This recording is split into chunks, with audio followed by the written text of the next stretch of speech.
Hello, hello. March 2025 has come and gone. We're out of the first quarter of the year. So, time for another monthly recap of what I've been buying, what I've been selling, what I've been keeping for the personal collection.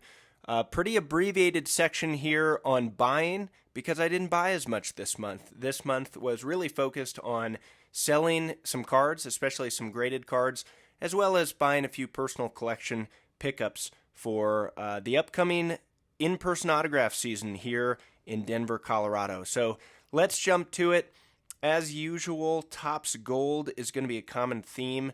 Really didn't come across as many lots at the price I like to buy at for these this month, or the past month, I should say. But it has been nice to replenish my stock.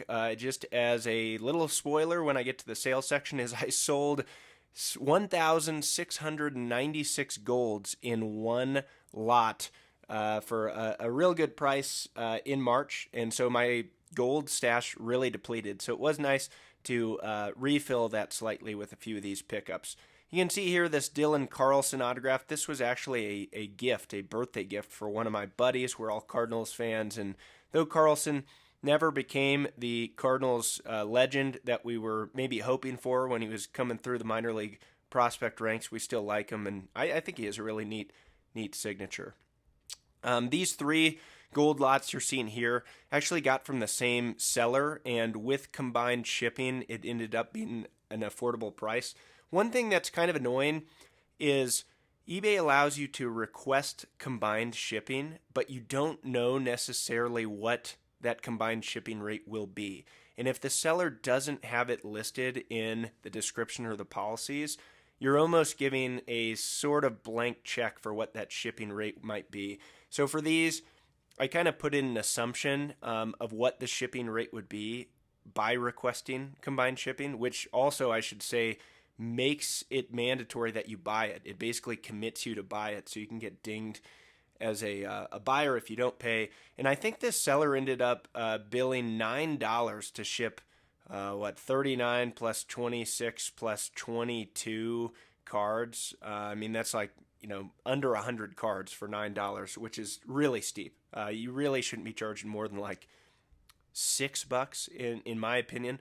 Again, I'm not going to lose sleep over $3 because who really cares in the long run. But just something to know if you're buying stuff with combined shipping and you have to request it is you might lose a few bucks in the process. Up next, a couple of Rockies cards for in-person autographs. A few more golds. Really good rate for 36 cards here. Have already sold a few of those. And then jumping into some nicer cards. Brenton Doyle Gold Refractor. Nolan Jones Topps Black Flagship Rookie. Unfortunately, he was traded like the day after this showed up in my possession, so probably won't be getting that one signed, and would love to resell that to a fellow Jones collector or someone who collects the Guardians who he moved to. These next couple I should say, a few Anthony Volpe rookie cards from 2023 Heritage High Number, as well as a short print. I found these from a seller who had a discount applied if you bought multiples. And what this did is this allowed me to fill some complete sets of 2023 Topps Heritage High Number. No one out there is going to buy a set that's missing like one or two cards. And while I don't personally like paying even this much for base rookies, the fact that it helps me complete those sets that I can then list for sale makes it a way higher chance of success for getting that sale. And that's exactly what happened. I think this short print was the last one I needed for completing a full base set with the 25 short prints, and it sold within a day. And I had it listed at a real good price. In my opinion, 2023 Heritage High Number is one of the weakest sets in recent years. I mean, there's a couple of decent rookies like Volpe, but nothing special. The short prints aren't hard to find. It's a small base set, so I had it listed competitively. But because I bought that card specifically of Eduardo Salazar, that set sold. And now I have some base sets that the Volpe cards filled that are available as well on my shop. Sean Bouchard, Sepia Refractor, really like that. Ryan McMahon, my first ever Golden Mirror super short print from 2024 Topps Series 2. And then finally, these have not showed up yet. I'm really excited to get these, but with the finally the release of 2024 Heritage High number here in March 2025, Brenton Doyle, one of my favorites, was in there. So I have purchased these, but these won't be shown off until April's video, and they haven't even arrived yet. So that is a little bit of a snapshot. Again, a lighter buy-in month, but we did get that big charge from PSA for a grading submission that hit the books here. So it was good probably that I wasn't buying a bunch of inventory, because had that big charge hitting the books. And with that, let's go ahead and jump to the books and swing over here to Ye Olde Financial Dashboard. Now here it is for the month of March, 31 days in the month. And on hits counter, as I am still calling it, we'll go ahead and start with revenue. Pretty solid here in order value alone, just over $2,100, and plus what, 160 or so. So just under, if my mental math is correct, just under $2,300 in total revenue. I really should update this hover data to show that, so that's a good change. Request for myself for the future months. So really high revenue this month, and I'll eventually compare this to how the other 2 months have gone, and also to last year, just to show what I mean by that solid revenue. But we'll stick to the current month for now, just to look at start to finish. Really solid. If you followed along, the past couple months have been a lot of buying, and thus some negative profit for the first couple of months. This month, we actually ended at just under $900 profit for the month, which is awesome. Now, pretty hilarious way to get there. You can see this is kind of a steady making money over time, kind of a shape or a slope that you might expect. And then boom, going up from 738 to negative 20. Well, this was the big charge from PSA. And as I've said in a couple other recent videos, PSA does not charge you until they have provided the grading service. So when you make a submission, you might have to wait 2 months or so to get those results if you submit at their cheapest options. And that's what happened here. I submitted, I think on February 1st is when I made the shipment, and it hit the books on March 24th. So I went down here and made a couple other purchases, but when they showed up in the mail and I used my software to get all 39 cards listed within 20-ish minutes to eBay, boom, you can see here the demand just was off the charts almost. I mean, this slope is crazy. So we were actually able to cover our full PSA fee with just a few sales. And I listed them, I think, on March 30th. So this was just from 1 day of sales of these PSA slabs going up $770 so dollars.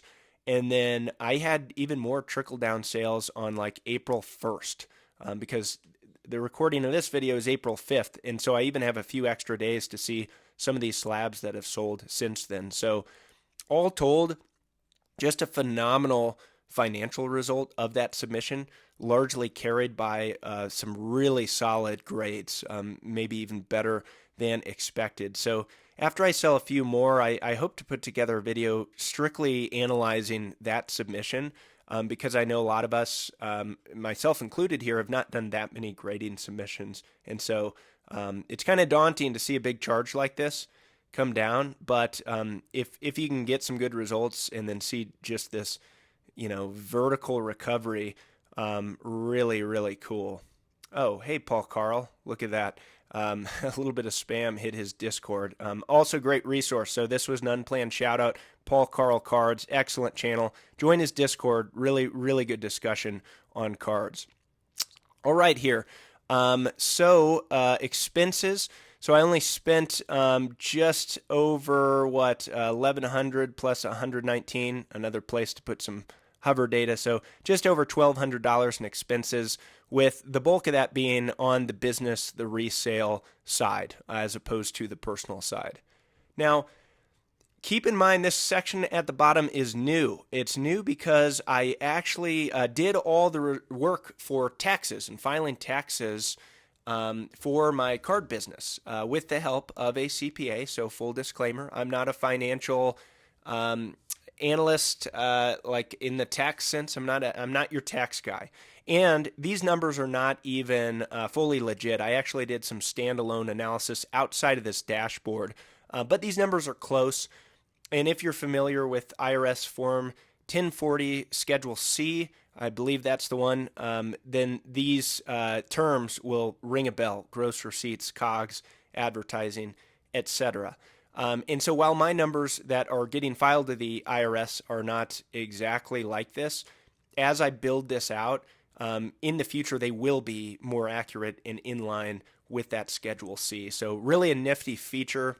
It was kind of fun, albeit painful. No one loves doing taxes, but this is the first year I've filed, the first year that I've actually recorded a legitimate profit on the business resale side, and also I did get a Form 1099-K from eBay. So this section will be highly valuable for tax planning in the future. And just as a heads up, for any auditors watching this video, yes, I got to say these numbers are not what's getting filed because I've tweaked the logic outside of this script for now. And I do take out my personal use items. So all of the stuff for my personal collection, I don't claim a deduction on, which is the proper way to do things if you're doing things by the book, is to do that. And so this is just a snapshot. This will build out in the future. Definitely if we keep doing these videos through next tax season, you'll see something pretty accurate there. So with that, let's go ahead and take a look at some of the projects for the month of March. Just to snapshot a couple, here's our bulk project. This is where I buy bulk cards and do stuff with them. Now, I had a lot of luck pulling some nice Hall of Fame base rookies, future Hall of Fame base rookies: Buster Posey, Jose Altuve, Freddie Freeman, Paul Goldschmidt, the likes. And so I tagged those projects with the graded card sales with that. And you can see these base rookie cards jump me up quite a bit. And I bought them for pennies originally. So this is just the month of March, but check out some of these totals. This is sorted by date now. You can kind of see my general strategy is to group into player lots. And, really low dollars here. I did have a nice sale of a Jeter Cognac Diamond parallel for $28 plus shipping, which is really good for the price that I got it. But boom, we get our grading results. We list them for sale. Sell a Paul Goldschmidt PSA 10, a couple of Jose Altuve PSA 10s for, very competitive market rate prices. But they sold really quickly, which I really like. So really solid month. The one thing I need to go back and do is I need to itemize my PSA charge to include the bulk project for these. So really this number is slightly lower because I haven't, in this exact screen grab, haven't subtracted the $20-ish grading fees for these three cards, which really is what I should do for good project analysis. This is all characterization. This is really just trying to quantify how this project is doing for me to give me insights on if I should continue buying bulk lots in the manner that I'm doing now. Similar with gold, while the golds, were propelled by a pretty massive sale, which we'll see here. Really, the big one was early in the month I think my first gold sale of the month jumped me up big time because I sold, close to 1,700 gold cards to a single buyer, which is just an awesome way to do things. But the big number, and this is really unfortunate actually, but this Freddie Freeman 2011 Topps rookie card PSA 9 gold, it sold at my full listed price, which I thought was higher than anyone would pay. I got a bunch of offers right away, some as low as like $50, which I typically don't decline. Usually I'll counter offers, but someone kind of clowning offered $50 for a card that sold within a day for $220, and I regret this. I wanted to hold this card long term. I've kind of been flirting with the idea of the idea that everything is inventory, that anything you have, even if you really like it, you should list for sale. And my mistake here was I apparently didn't list it at high enough price. Like I actually got disappointed when I saw that this sold overnight. I woke up, saw it on my phone. I was like, oh, I should have listed this at like 250 because I think it's just a great long-term hold card. But that's okay. It's an awesome sale. Very excited for it. But it does go to show you that if you're looking to keep something, think carefully about your pricing. Here's this big sale, first one of the month, $470 for 1,696 Topps Gold cards. Really good way to do things, and this is my strategy to a T with these things, is buy them in bulk, use my listing software, Hits Lister, to list them as singles, and then over time compile what doesn't sell into a lot. And you might sell at a unit cost basis that looks like a loss, but if you've sold them individually, you're getting better profit margins on those individual cards, and over time you'll profit. But you kind of have to be okay with that negative cash for a while, and then kind of a big jump at the beginning of the month. So those are probably the two most interesting projects to look at for the month of March. Maybe the last one to show you is vintage, as I did sell 3 vintage cards from SGC. I did a full financial breakdown on those exact 3 cards, so if you want to look at those, go ahead and watch my other video. This was at the beginning of March, and you can see I got some pretty good revenue from these, and not only 4 sales, no purchases, 4 sales. You can see the prices here are really nice. Willie Mays SGC 7, Hank Aaron SGC 3, and a low grade Ernie Banks 1956 Topps. These all sold within like a week of me listing them, so really fun. And check out that other video for a full financial breakdown. Well, with that, let's go ahead and see how we've done year to date. As I mentioned, a good revenue month for March compared to the other 2, really propped up by those PSA sales, which is kind of not my bread and butter. My sweet spot is graded cards. I've never done it before. Most of my sales are kind of under $5-ish per card. I've been trying to scale that up. You really want an average order value, obviously as high as possible, but the eBay fee structure just eats away at low-end cards. So having some $100-ish cards is just really nice from a cash flow perspective. And year to date, here we are sitting at just negative $33 in profit after 3 months. And it just really fun shapes here. You got 3 Mike Trout rookie cards that were purchased there, so that was a big dip. We got our PSA grading charge here. That was a big dip.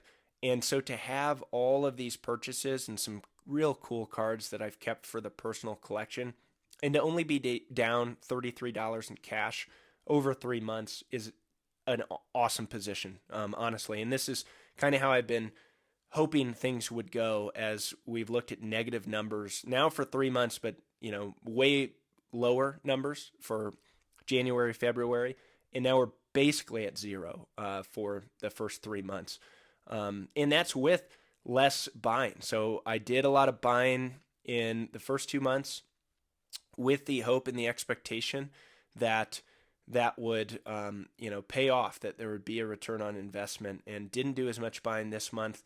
And most of this is the PSA charge. And here we are at basically break even. So really, really happy to see that. And while these numbers are not perfectly accurate, maybe one way to think about this is I've spent $33 to get $477 worth of stuff for my personal collection. Again, not totally one-to-one, but that might be one way to think about it. Is as I'm a collector, and my goal with this is to treat my time as a hobby, as something that I'm interested in, that I like doing, and then treat my expenses like a business. Well, mainly that's because the IRS requires me to do that, but also because I want to be diligent. I want to spend as little money out of pocket to build my personal collection. So effectively over 3 months, I've spent $33 out of pocket, as well as the time, which I don't track because it's something I enjoy and it's a hobby, and I have a full-time job and a family, so this is a nice outlet for fun, and I've gotten $477 worth of value over 3 months. So more to come.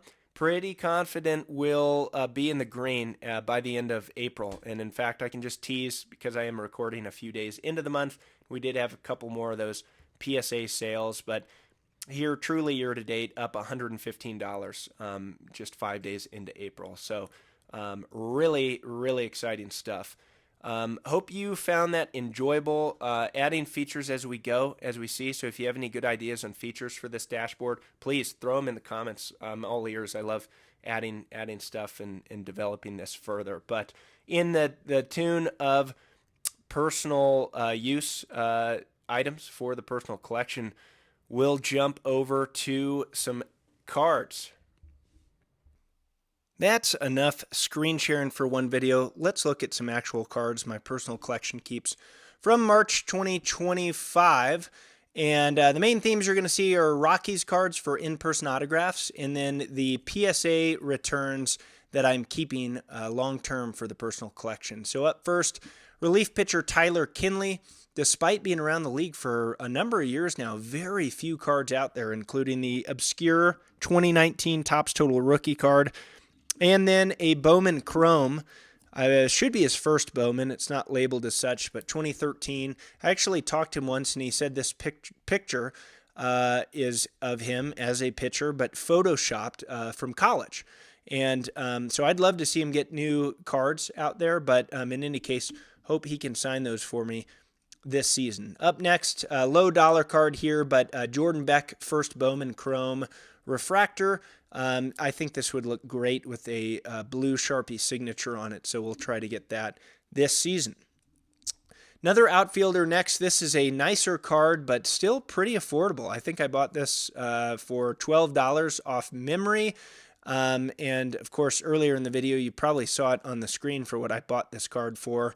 Now, the question for me here, with this awesome image of Doyle making a diving catch. He's, of course, known for his fielding. 2 straight gold gloves. This is his gold refractor. I love this image, but it probably won't support a blue Sharpie signature that well. And so I may end up buying a paint pen for this card in particular, as I don't think blue would be worth my while to get a signature there. Doyle is a great signer. Really, really good to fans, and he's just such a fun player to watch, becoming one of my favorites.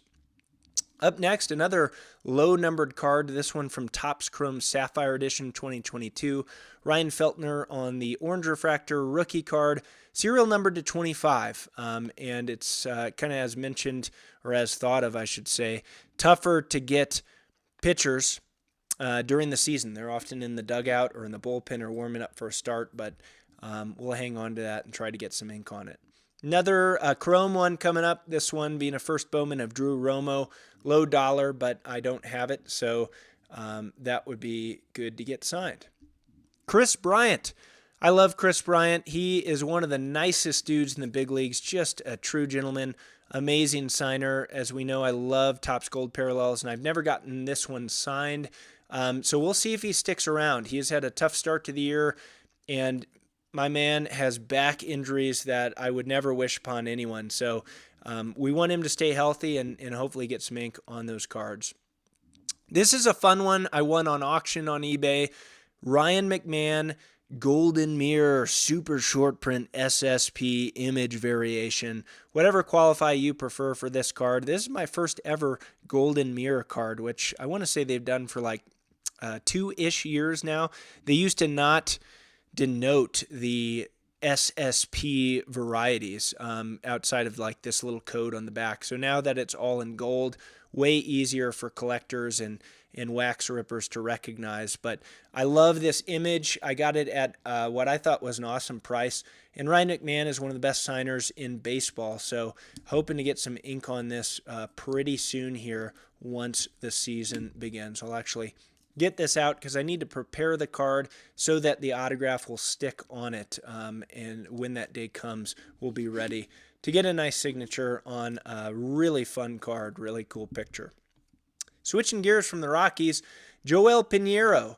This is part of my 2010 Topps Allen and Ginter signed set. I got this back from a Private signing courtesy of 5 Tool Signings, who does an awesome job. I want to say I'm up to like 130 signed in this set. There are 350 total cards. All right, another gold, this time not of a Rocky, but Max Scherzer. So in these lots I pick up, anytime I get a future Hall of Famer, I'm more likely than not to stash it for my personal collection for kind of long-term appreciation. And while this is a low-dollar card, it's desirable. It is a parallel. It's not one of his all-star varieties or some kind of non-flagship or non-standard card of Scherzer. This is his 2017 Series 2 with the Nationals. So just a fun one. I may even have a copy of two of this one, but great to add it to the collection. All right, some big boys coming up next. If you watched my last couple videos, just an absolutely stellar experience with PSA for my first ever grading return. I'm actually going to open this one up. Looks like I accidentally caught a little debris inside the case. I guess that's one annoying thing about these slabs. Like, you get the card slabbed because you don't want the card to deteriorate in condition, but then you got to protect the slab. Maybe a little ironic, but that's how it goes. So, Buster Posey, PSA 10. I got 2 Gem Mint 10s besides this one. One has sold. One is still, as of this recording, listed for sale on my eBay store. And I also got a PSA 9, which is listed for sale as well. So nice to effectively pay for this. If you recall a previous month, I think in January, maybe February, I got this card for just pennies, if you count the cost basis of the large lot that this came in. So thrilled to get that 10 grade. And Hall of Fame PSA 10 rookies are just always going to be in demand. For all eternity, someone will have interest in these types of cards. Up next, Jose Altuve. This was another quad, another group of 4 that I submitted. I got 3 10s and 1 9. The other 2 10s and the 9 have all sold. And so I have unlisted this from my eBay store so that no one snatches it. I had them listed competitively, fairly, if not slightly on the good side for the buyer, but given my cost basis, I didn't mind selling them low, and just great to have them, or at least one of them, to stay in the collection. Paul Goldschmidt, love Goldie, got his jersey. This is a PSA 10. My other PSA 10 of his sold at the full listed price, which was awesome. I still have a 9 available on my shop, but this one is sticking in the personal collection. Similarly, Freddie Freeman. I had this listed at what I thought was a outrageously high price, and this one actually got an offer of $115 on it. So I decided I was going to take this off the shop so that no one could snatch it up. I love Freeman, and as I talked about earlier, I'm actually mad at myself because I listed his PSA 9 gold rookie card at apparently too low of a price. I thought it was like $50 over what it was worth or comparable sales, and then it sold. So unfortunately, I'm not showing you that Topps Gold rookie card in this video because I shipped it to the buyer. So lucky them. They were getting a really nice card. It was a great price, $220 for me. So that's nice, especially considering I paid like 45 cents for that one at a cost basis originally. But it really is unfortunate that it went away. This one is not going away unless someone hits an absolutely astronomical buy it now price on eBay. And similar to that Derek Jeter that I sold, if someone wants to come in and buy this at the price that I have it listed, I guess I will learn to be okay with this being gone. But Machado, in my mind, future Hall of Famer, PSA 10, Gem Mint, gold rookie card, just a fun card to keep in the personal collection for long-term holding. And I'll share these together, but Paul McBeth, disc golf superstar champion, the GOAT. Love getting these back as 10s. I love the mini, really low pop count on this one. I want to say it's like 13. And also probably under 100 for pop count for this full-size PSA 10. So I have one PSA 10 listed on my shop. These two are sticking around in my personal collection. And Macbeth's still going to be around for a long time. He may not win as much as he used to. I mean, it's hard to win as much as you used to when you used to win like literally everything. But these are really fun cards, and I'm especially a big fan of this mini here. So last one, another one I have listed at way too high of a price on eBay because I don't want to sell it. But Zach Greinke, for reasons discussed in my PSA video, it says rookie, it's serial numbered, and it's a perfect 10 rating. I really think this is an attractive card for a future Hall of Fame pitcher who is just a lot of fun to watch. So that's it for the personal collection keeps from March 2025. Really a fun month. The highlight being this grading submission that probably went better than I even could have expected. Definitely better than I expected, and maybe than I could have hoped for. But, that's how it goes sometimes.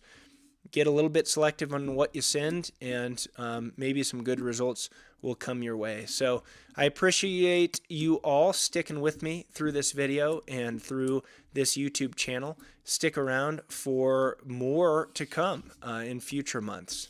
We will catch you on the next video.